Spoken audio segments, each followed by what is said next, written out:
Hello guys, আসসালামু আলাইকুম। কেমন আছেন সবাই? আশা করি ভালো আছেন। আজকের ভিডিওটা করা ছিল ডিসেম্বর মাসে। আর এই ডিসেম্বর মাসে আমি ছিলাম বরিশাল। ডিসেম্বর মাসে যদি পিকনিক না খাই তাহলে কেমন হয় বলুন তো?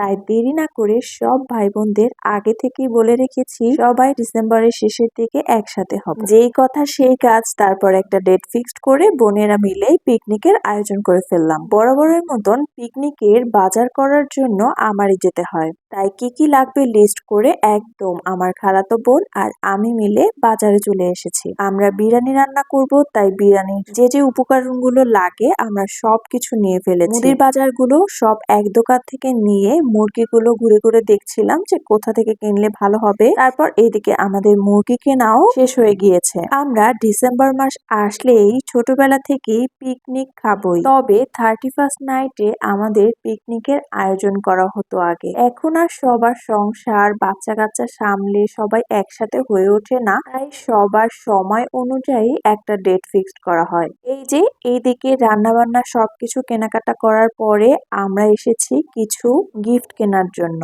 আমরা যাচ্ছিলাম এটাকে আরেকটু স্মরণীয় করে তোলার জন্য 3টা গিফট কেনার জন্য, ফার্স্ট, সেকেন্ড, থার্ড। কারণ আমরা এখানে বালিশ বদল খেলা খেলবো। তো আমরা পছন্দ মতো 3টা গিফট কিনে নিয়েছি আর বাচ্চাদের জন্য কিছু খেলনা কিনেছিলাম। এই যে আমাদের এইদিকে বাজার করা কমপ্লিট হয়ে গিয়েছে আর বাজার নিয়ে আমি আর আমার বোন একদম বাসায় চলে এসেছি। এইদিকে তো আস্তে আস্তে পেছন পেছন সবাই চলে এসেছে। আমি আবার বলতেছিলাম যে কেউ পিছনে এসো না, কারণ গিফট একদমই দেখানো যাবে না। গিফট গুলো আগে সরিয়ে রাখি, তারপর তোমরা এগুলো বাজারে সবকিছু বের করে রেখো। এদিকে আবার সব বাচ্চাদের জন্য আমার বোন চকলেট এনেছে আর এইদিকে সব বাচ্চাদের চকলেট দিচ্ছিল। আর আমার বোন মিথিলাও, সে আবার হাত পেতে আছে যে ও নাকি ছোট, তাকেও চকলেট দিতে হবে। কিন্তু দুঃখের বিষয় চকলেট সে আর পেলই না। যাই হোক, এইদিকে সব বাজার এক এক করে সব বের করা হচ্ছিল। যেহেতু বাজার করতে করতে দেরি হয়ে গিয়েছে, তাই একজন বোন বসে গিয়েছে মুরগি কাটতে। আমরা যাচ্ছিলাম সব কিছু ঘুচকাচ করে রান্না বান্না শেষ করে চুপচাপ বসে থাকবো, তারপর সবাই মিলে খুব মজা করবো। তাই জলদি জলদি করে সব কিছু রেডি করে ফেলছে। আমি আবার ভাই এইসব গোছানো কাজের মধ্যে নেই, তাই সব কিছু গুছিয়ে দিয়ে কি কি এনেছি এগুলো বুঝিয়ে দিয়ে আমি চলে গিয়েছি বাসায়। মুরগি টুকি কাটার পরে তারপর তারা সব কিছু নিয়ে বসেছে।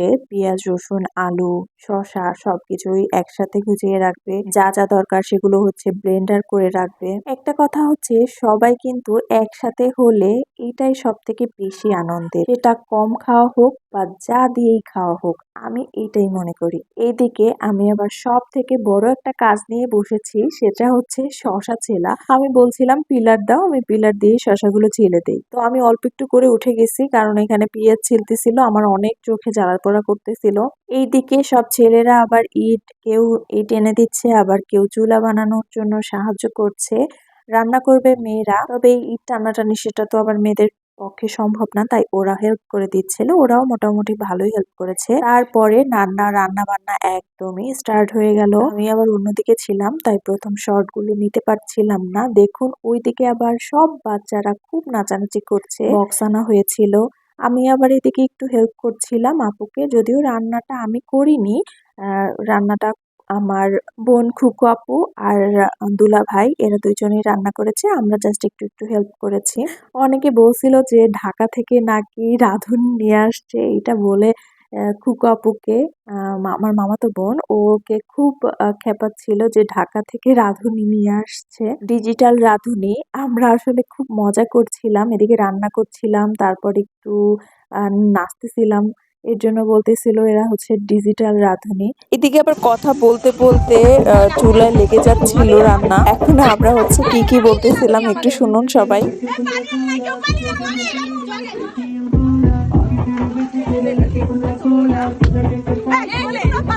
দেখুন এইদিকে বাচ্চারা কি পরিমাণে মজা করতেছে রাতের বেলায়। ঠান্ডা, খুব পরিমাণে ঠান্ডা পড়ছিল, তারপরও তাদের নাচ কে থামায়, খুব নাচছিল। তাদের তো কোনোভাবেই থামানো যাচ্ছিল না। সব বাচ্চারা খুব এনজয় করেছে। ওদের দেখলে আসলে সেই ছোটবেলার কথা মনে পড়ে যায়। ওরা তো ছোট, তবে আমরা বড় হয়েই খুব নাচানাচি করতাম। পিকনিক খাওয়া হলেই নাচানাচি করতে হবে। এরকম একটা অবস্থা। সব বোনেরা মিলে আমরা এত বেশি মজা করতাম, সেই দিনগুলো খুব বেশি মজার ছিল। যাই হোক, তবুও এখনো চেষ্টা করি সেই মজাটা একটু ধরে রাখার জন্য।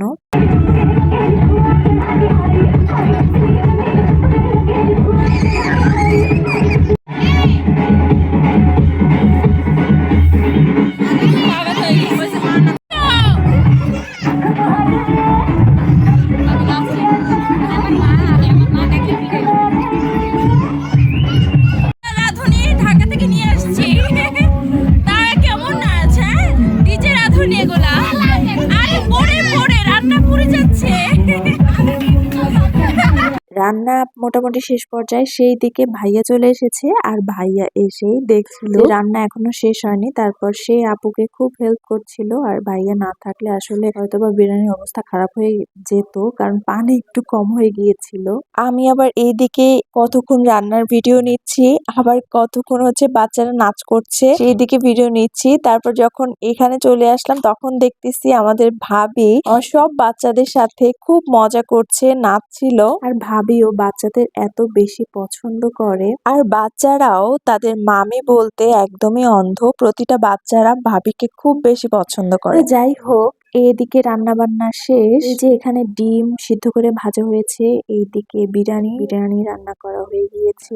কপু আবার সবাইকে খাবার বেড়ে দিচ্ছিল। আমাদের এখন খাবার টাইম। তবে বিরিয়ানিটা খেতে ভীষণ মজা হয়েছিল। খাবারের প্রশংসা না করলে তো হয় না। তারপর ভিডিও যদি আমার বোন দেখে, বলবে যে আমি রান্না করছি, খাবারের প্রশংসা কেন করো নাই। এই যে আপু খাবারের প্রশংসা করে দিয়েছি, সবাই বলেছিল খাবার অনেক বেশি মজা হয়েছে। এই থেকে আমরা খাওয়া দাওয়া শেষ করে তারপর খেলতে বসে গিয়েছি। বলেছিলাম যে বালিশ বোতল খেলবো, তারপর বালিশ বোতল খেলে তুষার ভাইয়া হাত ব্যথা নিয়ে ফার্স্ট হয়েছিল, আমি হয়েছিলাম সেকেন্ড, আর জ্যোতি আমার খালাতো বোন, ও হয়েছিল থার্ড। যাই হোক, সবাই অনেক বেশি এনজয় করেছিলাম। আর সব সময় জানি আমরা এরকম বছরে একবার হলেও একসাথে হতে পারি। আজ এ পর্যন্তই, সবাই ভালো থাকবেন, আল্লাহ হাফেজ।